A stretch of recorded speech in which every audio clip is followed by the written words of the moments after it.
Today, we'd be discussing about the hygiene practices that existed in the world, mostly Europe, and how it affected their then order of society and the world of today. Join me on a deep dive as I share with you the mind-blowing history and trend of the medieval times and Victorian era in Europe. In case you're just joining in, at this channel, we discuss about many notable and interesting events in history and its effect in the world. Don't relent in expanding your knowledge. Broaden your horizon by subscribing and becoming part of this family. Leave a like on this video as we take you through a wonderful tour on the mind-blowing events that played out at that period in time. You to know that hygiene, which is undoubtedly a subsequential part of our lives, which often daily, could have been a monthly or even a yearly practice to the folks of the 15th century. Let's talk about some of these bizarre practices, shall we? Starting at number 1, the medieval, also known as the Middle Ages, at that time were not only reluctant to shower at that time but would not brush their teeth because it was expensive to have water. They would generally go for at least a few days before taking a bath. This might seem odd now, but it wasn't all their fault. Water wasn't always available, so one couldn't bathe frequently. As a result, many people would go to streams, lakes, or rivers to clean themselves up. It was a risky activity, especially for those who couldn't swim well. So people also visited public baths. You probably won't want to visit a medieval age bathhouse. The warm bath wouldn't be so relaxing once you know where the water comes from. Bathhouses used firewood to heat water for patrons. Water was scarce, and so after a guest finished their bath, the next one jumped. So, if you ever travel back to the medieval age, don't take a sip from the rivers. They served as public bathrooms. 2. They didn't have plumbing. Without water closet toilets or running water, people had limited options.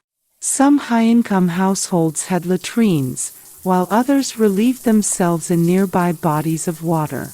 As you would imagine, water hygiene became a problem pretty quickly. Most surrounding water bodies were too dirty for drinking. So, what did the average person living in the medieval age drink?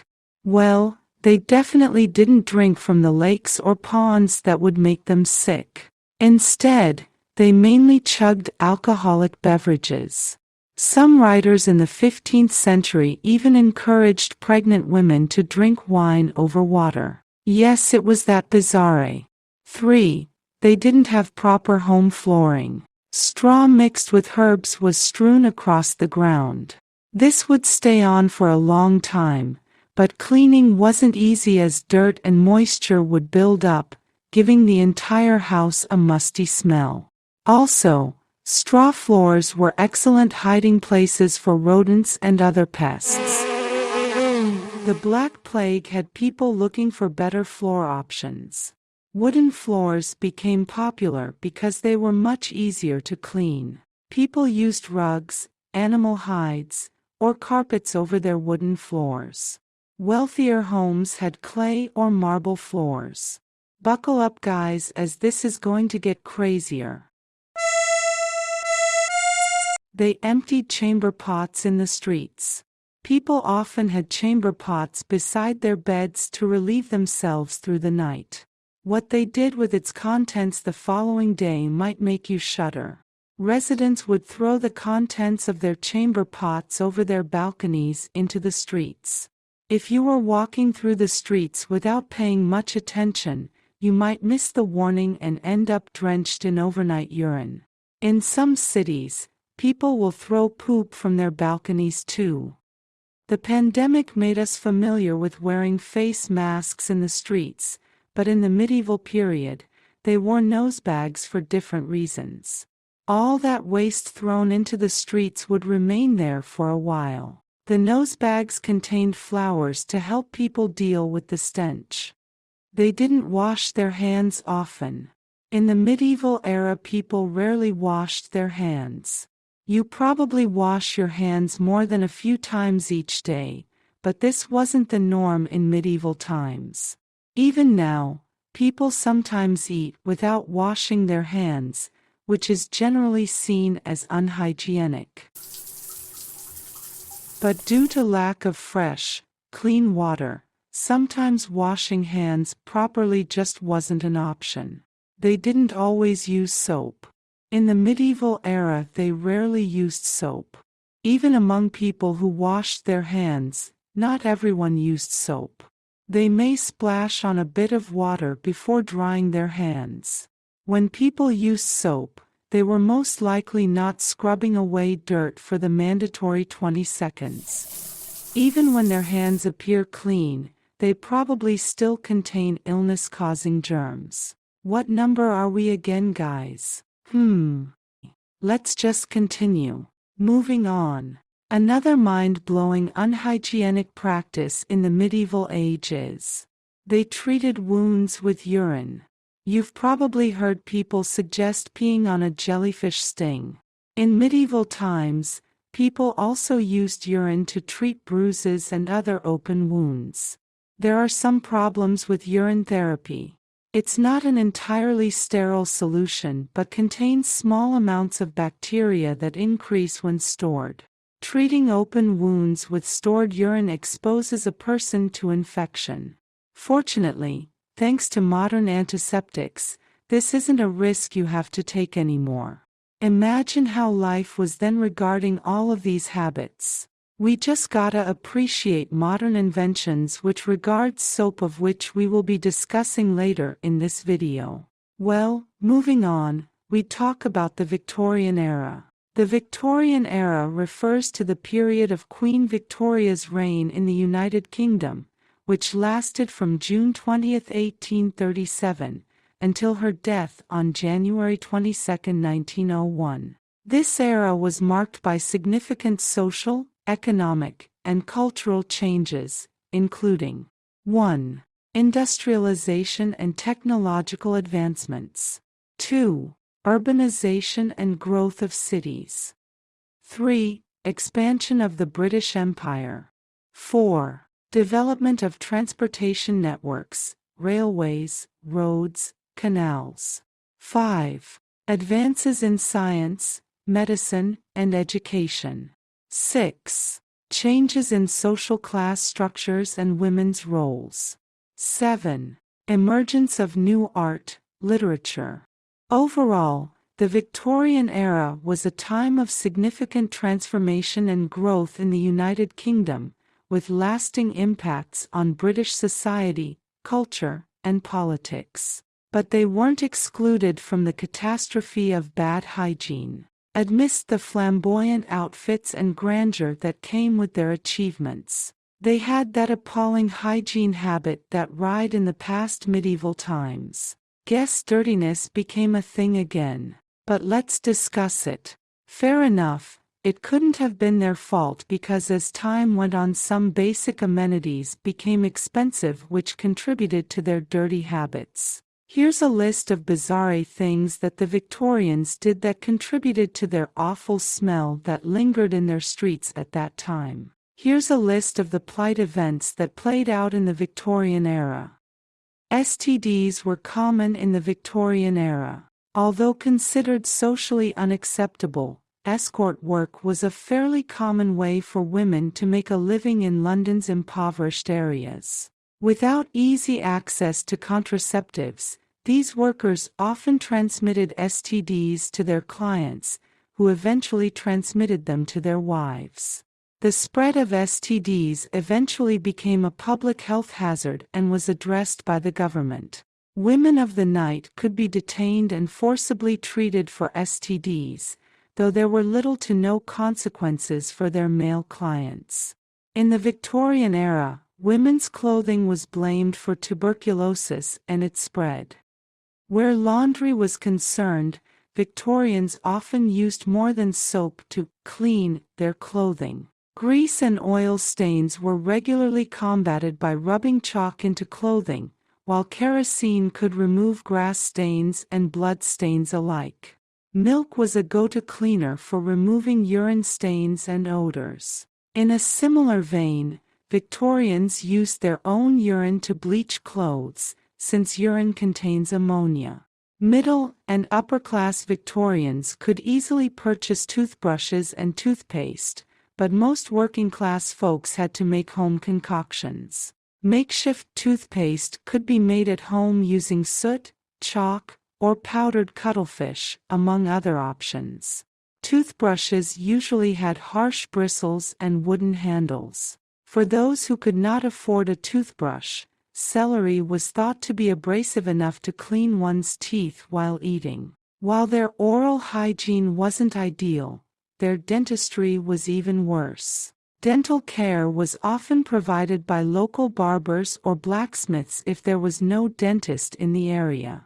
They had indoor toilets, but not indoor plumbing. The first indoor toilets, or water closets, were popular for their convenience, but since they predated indoor plumbing, waste often went directly into a large cesspool in the basement. While this seemed like an ideal alternative to outhouses or chamber pots, the cesspools eventually filled, and the smell often seeped into the house. Sounds similar, right? Exactly, this sounds similar to the Middle Ages story. They thought bad smells were responsible for diseases. Today, bad smells are considered unpleasant at most, but Victorians were convinced that foul odors were dangerous. The miasma theory, also known as night air, claimed that a variety of conditions, including chlamydia and cholera, could be spread through unclean air. Victorians went as far as to blame the poor health in London's impoverished areas on the smells emanating through the streets. Even famous nurse Florence Nightingale believed in miasma and thought clean air meant healthy patients.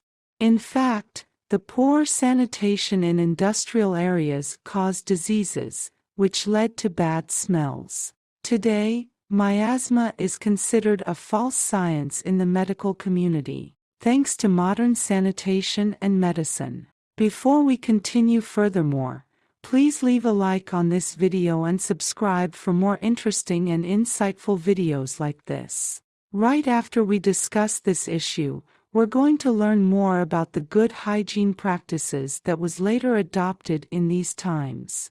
Please buckle up and stay with us. Moving on, another bizarre thing that occurred in this period was that women used military-grade bandages for menstruation.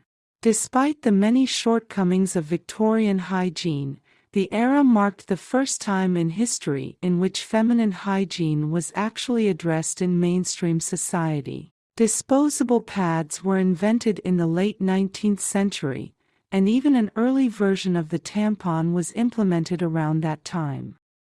Women also found that bandages typically used for troops' wounds were useful for menstruation care due to their wood pulp base.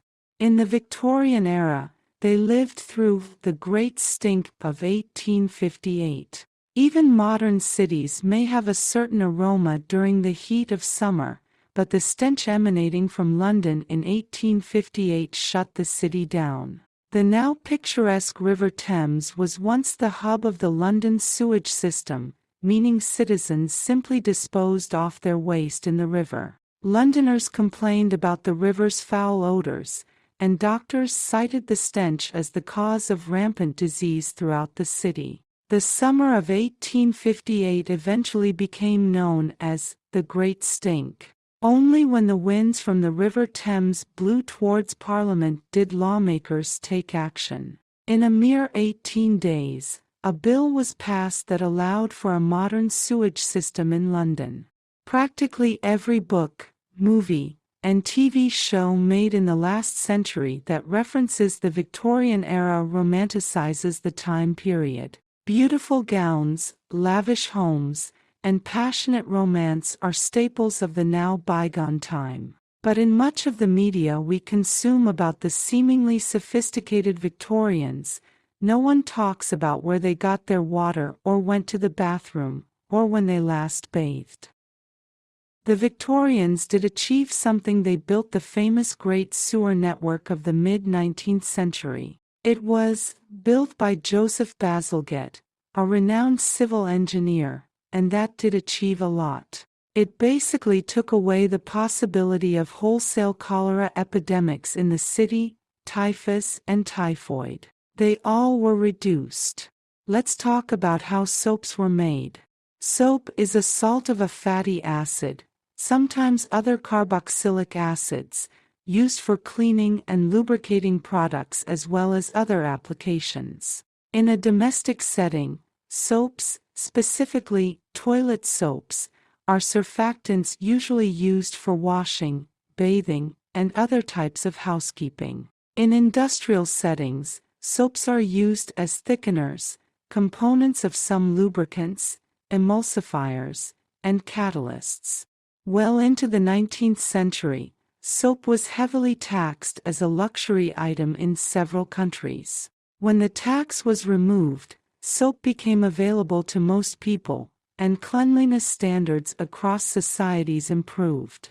A major step toward large-scale soap making occurred in 1791 when a French chemist, Nicolas Leblanc, patented a process for making soda ash from common salt. Soda ash is obtained from ashes and can be combined with fat to form soap. This discovery made soap making one of America's fastest-growing industries by 1850, along with other advancements and development of power to operate factories. Hey guys, if you've made it this far, please leave a like on our video to encourage more content from us. Subscribe to see more interesting videos. Don't forget to share to your loved ones and comment your thoughts too. Check out our other videos for more interesting stories. See you in our next upload.